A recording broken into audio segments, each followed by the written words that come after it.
مرحبا یا مرحبا گوہر شاہی مرحبا مرحبا یا مرحبا گوہر شاہی مرحبا مرحبا یا مرحبا گوہر شاہی مرحبا سرکار کی آمد مرحبا مرشد کی آمد مرحبا چہرہ نورانی مرحبا زلفیں مستانی مرحبا مرحبا یا مرحبا گوہر شاہی مرحبا مرحبا یا مرحبا گوہر شاہی.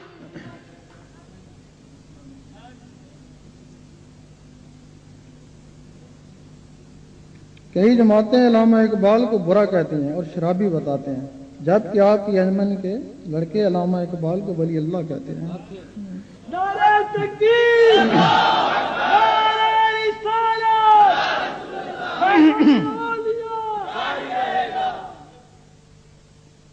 یہ ایک واقعہ ہے. آپ چوتھی کلاس میں پڑھتے تھے، آپ کی والدہ فوت ہو چکی تھی. ان کے والد دو بھائی تھے. ان کے والد ان کے لیے پراٹھے پکا کے رکھ دیتے، ایک اس بھائی کے لیے ایک اس بھائی کے لیے، کہ دوپہر کو آئیں گے. وہ صبح پکا کے رکھ دیتے، دوپہر کو آئیں گے کھائیں گے. اس دن علامہ اقبال آئے، ان کے پیچھے کتیا جو تھی نا وہ بھی پیچھے پیچھے آ گئی. انہوں نے دیکھا تو پہچان گئے کہ اس میں کوئی مجبوری ہے جو میرے پیچھے پیچھے آ رہی ہے. تو کتے کو مجبوری بھوک کی ہوگی، اور کیا مجبوری ہے. جب وہ اپنے چبارے کے اوپر چڑھنے لگے تو وہ کتیا نیچے بیٹھ گئی اور ان کو بڑی حسرت سے دیکھنے لگی. یہ اوپر گئے، بھائی اور والد سے چوری جو اپنے حصے کا پراٹھا تھا آدھا کتیا کو ڈالا اور آدھا اپنے لیے رکھا کہ اس کو میں کھا لوں گا. لیکن وہ کتیا نے فوراً کھا لیا. اس کے بعد بھی وہ آپ کو دیکھنا شروع ہوگی حسرت سے. آپ نے سمجھا زیادہ ہی بھوکی ہے، مجھ سے زیادہ بھوکی ہے. وہ اپنے ساتھ اچھے کا بھی اس کو ڈال دیا. وہ تو کھا کے چلی گئی اور آپ سارا دن بھوکے رہے. والد کو بھی نہ بتائیں کہ وہ ماریں گے، سارا دن بھوکے رہے.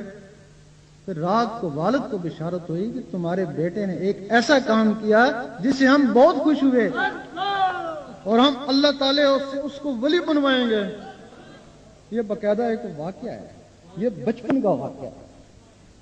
پھر جوانی آپ کی جیسے بھی گزری. اس کے بعد پھر ایک اور واقعہ ہے. جو آپ کا خادم تھا، جو آپ کی خدمت کرتا، وہ کافی بوڑھا ہو گیا.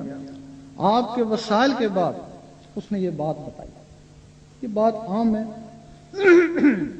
اس نے بتائی کہ ایک رات میں نے دیکھا کہ آپ اکیلے ہوتے تھے، لیکن اس وقت دیکھا کہ ایک بزرگ بھی آپ کے پاس آئے ہیں. میں حیران ہوا کہ دروازہ تو میں ہی کھولتا ہوں، یہ کدھر سے آ گئے. بڑے غور سے دیکھا. اب علامہ اقبال فرماتے ہیں کہ جاؤ 2 گلاس لسی کے لے آؤ. میں کہتا ہوں اب 1-1.5 کا ٹائم ہے، لسی اس وقت کہاں ملے گی؟ دکانیں بہت دور دور ہیں، شہر سے بہت دور ہیں. انہوں نے کہا نہیں تم لسی لے کے آؤ. کہتے ہیں کہ میں جگ لے کے باہر نکلا. اب سوچنے کا لگا کہ لسی کہاں سے ملے گی. سامنے گیا تو لائٹ جل رہی تھی. دیکھا تو وہاں ایک لسی کی دکان ہے. اب میں سوچنے لگا کہ یہاں روز آتا جاتا ہوں، یہاں دکان ہی نہیں تھی، یہ ایک دم دکان کیسے ہوگی؟ کوئی گاہک بھی نہیں. میں ان کے پاس گیا، لسی تھی، لسی دو. میں نے 5 روپے کا نوٹ دیا. انہوں نے کہا نہیں یہ واپس لے جاؤ، ہمارا اقبال سے حساب چلتا ہے. کہتے ہیں لسی دی، انہوں نے پی. وہ اندر باتیں کرتے رہے. اب میں اس طاق میں کہ وہ بزرگ باہر نکلیں گے تو ان کی قدم بوسی کروں گا، لیکن نہ میں نے دروازہ کھولا نہ ہی مجھے ان بزرگ کا پتہ چلا کہ کب نکلے اور کب گئے. پھر وہ خادم کہتے ہیں کہ کئی دنوں کے بعد ایک دن میں ان کی خدمت کر رہا تھا، ہاتھ پاؤں دبا رہا تھا. تو پھر میں نے پوچھا کہ ایک تجسس ہے، اگر یہ ہم حل کر دیں گے کہ اس دن وہ بزرگ کون تھے اور وہ لسی والے کون تھے. کیونکہ اس کے بعد اور اس سے پہلے میں نے وہ لسی کی دکان ہی نہیں دیکھی. نہ باغ میں دیکھی نہ اس سے پہلے دیکھی، تو میرے دل میں یہی تجسس ہے، آپ مجھے یہی بتا دیں بس۔ اس وقت انہوں نے کہا کہ وہ جو بزرگ آئے تھے وہ خواجہ صاحب تھے، اور جب انہوں نے لسی کی فرمائش کری تو داتا صاحب نے لسی کی دکان نکال دی۔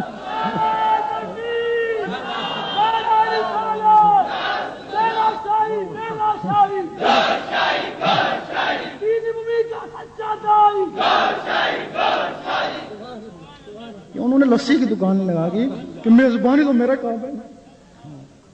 یہ واقعات تو بڑے مشہور ہیں۔ درہا سوال ہم تو ان کو ولی سمجھتے ہیں، ٹھیک ہے غوث کتبوں میں نہیں تھے، لیکن وہ نقبہ زنجبہ میں ضرور تھے۔ نقبہ زنجبہ اپنے آپ کو چھپائے رکھتے ہیں، انہوں نے اپنے آپ کو چھپایا ہوا تھا۔ ابدال تک اپنے آپ کو چھپاتے ہیں، لیکن غوث کتب ظاہر ہو جاتے ہیں۔ ابدال تک کسی کو مرید نہیں کرتے، غوث کتب مرید کر لیتے ہیں۔